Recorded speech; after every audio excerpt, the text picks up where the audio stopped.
What's up, Kansas City? I'm your host, Glenn Brian Frizzell. Today we are taping in the historic Lincoln Building right here in the 18th and Vine, heart of the Jazz District, Kansas City, Missouri. Today's special guest is running unopposed in the Jackson County Legislator candidate race, which will take place on August 5th during the general election. We would like to welcome here today Mr. Tony Miller, who's seeking 3rd District at large. Thank you. Thank you very much.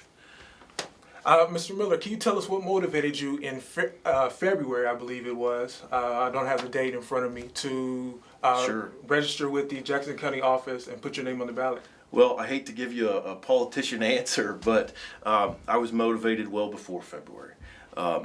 I've spent most of my life here in Jackson County. My family moved here from Iowa back in 1985. What part? Unincorporated Eastern Jackson County, I tell people the Twin Drive-In is probably the best landmark. I went to Fort Osage schools, grew up out there. Is that near the border, Iowa and Missouri? So I grew up just barely into Iowa, but then when we moved to Missouri, Barely. We moved to unincorporated Jackson County. Mm-hmm. Yes, so it was bordered by Sugar Creek, Independence, and those were the two main, I guess, municipalities. And then the unincorporated folks were taken in where we lived. I just took a road trip up to Iowa, so I'm kind of picturing the area. Right. So 35 kind of runs up through the area that my family's from originally. So we've been here since 1985. And went to Fort Osage High School out east, which is about 7 Highway or Twyman Road and 24 Highway, close to Buckner. So that was that's where I started my education. Played football at Baker University in Baldwin City, Kansas, and then knew I wanted to be a lawyer, and so I was accepted to UMKC, and I lived around 40th and Main pretty much the whole time that I was in law school. And you wanted to be a lawyer, went right to law school. Went right to law school. I was blessed. It's the stars aligned. So once again, I'm just blessed because I'm getting to do the things that I want to do. And at that time, How tough was it for you to start your own law firm? It's tough. But I knew that I was blessed with good mentors, such as Mike Yonke and Jason Pottinger, who taught me, private practice. And I'd worked for Judge Marco Roldan before that, who kind of gave me a foundation in the law. And then Mike Sanders blessed me with a position at his office where I got to prosecute. And so it was sort of, I got to do now I get to do what I want to do because of the generosity of those folks and the opportunities that they gave me. So in addition to Michael Sanders, whom we've spoken to before on What's Up Kansas City, how have you established ties with the 3rd District at large community? I live there. Before we went on, we were talking kind of about the general boundaries of the 3rd at large, and it's huge. I mean, it goes into Waldo and encompasses all the way down to the borders with Cass County out to Johnson, and so you could have folks eligible to represent that district who are urban, rural, and somewhere in between. So because I've lived in just about every part of this county, I feel like I'm uniquely positioned to represent all people of the county, because that's what an at-large seat does. And so I'm excited to get to do that. I mean, there's going to be a lot of competing interests between the realities of an urban life versus a rural life, and everything in between. And you feel that you're best fit to handle that. Let's talk a little bit about social media. Okay. Now, this really wasn't a factor when you and I were in school, Right. and you're perhaps older than me. I don't want Maybe just a bit. Maybe You just got a a better bit. hairline than I do. How do you plan to incorporate the importance of social media in communicating effectively with your constituents? Sure, I think accessibility is something that people, the younger folks, they demand it. And it's a good thing, I think, for democracy. So I have a Facebook page. It's not the best ever because I did it myself. I started out, when I started the campaign, I had my own website that I tinkered with, and I was blessed to have someone come along and help me with it. So it's in better shape now. But in terms of when I was thinking about what I wanted to do with social media, you know, a lot of times in campaigns you're always asking people for stuff, and I didn't want to do that. I wanted to try to tell a story and just talk about, not always talk about who I am, but what I care about, the things I do. You know, I took my kids camping out in one of the Jackson County parks. I post a picture and say, hey, if you haven't been, you ought to come check out the Jackson County parks. It's a family-friendly, affordable option for something to do, basically. You know, and I don't have to say all that. It just kind of speaks for itself.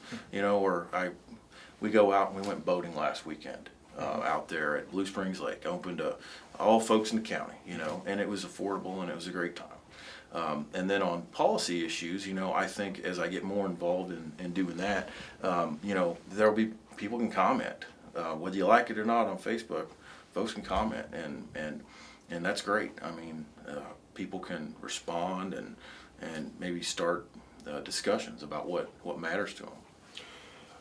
What matters to them, what's important to you. Let's talk a little bit about your constituents. I know often when we first start off in office, and you're not just starting out, you have been a prosecuting attorney, but there are certain values, certain interests Sure. that one has when you're involved in a core group. Sure. There's a core group of people who elect you to that office, and sometimes politicians forget the Citizen Kane theory. Once you get in office, different values, different philosophies sometimes change your perspective. How important is it for a politician to remember the people who got him in office? Oh, I think it's critical. You've always got to remember your people. I think that what might change is, and hopefully we will all change and grow with our experiences.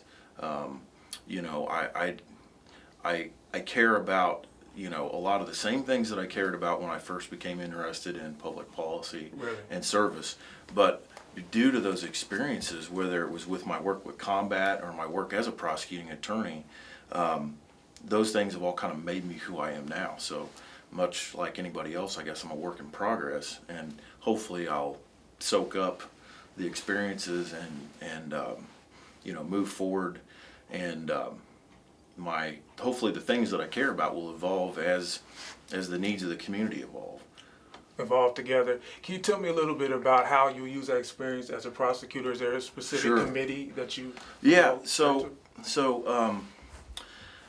you know, being involved in combat was an interesting transition from having prior to that been a prosecuting attorney, not the elected one, assistant, but it was really interesting having, my position with the Jackson County Prosecutor's Office was funded by combat.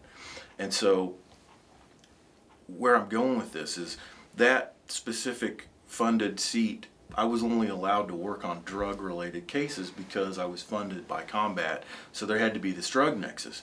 Well, people much more seasoned and brighter than me, like you know, Alvin Brooks and Albert Reeder and other people with a vision, thought, you know what, why are we tying the prosecutor up? We need to look at drugs, not only drugs, but we need to think about violence too, and how the two come together. And so what we did on the Drug Commission was recommend to the legislature, and the legislature ultimately is to be commended and credited with changing the law, but they changed the focus somewhat, or expanded it to include violence. So how that really impacts people now, and through these experiences, I was definitely in favor of it, and I continue to be. Through these experiences, we have moved the focus, like I said, just from drug crime to violence, which they're interconnected. And so now, for example, a person like myself who's at the office wouldn't just be wouldn't just be confined to drug cases. They could work on cases that had something to do with drugs and violence. Now, are you for Reformation or Reformation? I'm thinking of Protestant movement. Are you for reform in crime or for harsh sentencing? Oh goodness, I think we'd have to talk more specifically about what the offense is. Obviously, non-person offenses, low-level drug-type crimes. I would be more in the camp of the people who were behind the creation of the drug tax, because I see a need for certainly stopping dealers and people who are distributing, and then for nonviolent, first-time offenders, offering them a hand and saying, look, if you need treatment, we've got that. If you need some life skills, we've got that. We just don't want you doing what you're doing, but we're not going to put that felon label on you to follow you your whole life if you're willing to make some changes and follow the program. Two last questions. I'll open the floor up to you. Why should Sure. constituents put their faith in you to serve them, and why should voters vote in this election? Wow. Why should voters put their faith in me? Well, that's ultimately up to them. I think I offer sort of, a resume of experience in the county. I'd like to think that I've worked hard and tried to push my own comfort out of my own bubble, if you will. I've tried specifically to come out of the normal paths that I've been on to go out and do things in the community where I didn't previously have roots. For example, I was honored to work in the fundraising end of the Calvary Community Outreach Network's Fall Harvest fundraiser to help the Reverend Williams with AIDS education issues, wellness, and keeping kids busy and out of trouble and giving them alternatives. So, I've tried to reach out and to do things in different communities. Before that, or this year, for example, where my wife and I are going to be the honorary co-chairs for the CASA, which is the court-appointed special advocates fall fundraiser. And so we're trying to reach out to different organizations with different needs and educate myself and learn more about the different needs of our community. So I guess what I'm saying is I want to be a good listener, and I want to be accessible, and I just want to do a good job. Very well. Mr. Miller, we thank you for your time today. Mr. Miller is running unopposed. You vote in the August 5th general elections. Check out more video online at www.whatsupkansascity.net. I'm your host, Glenn Bryan for Zell. Shoot for the moon. If you miss, at the very least, you will land among the stars. Take care until next time. Thank you.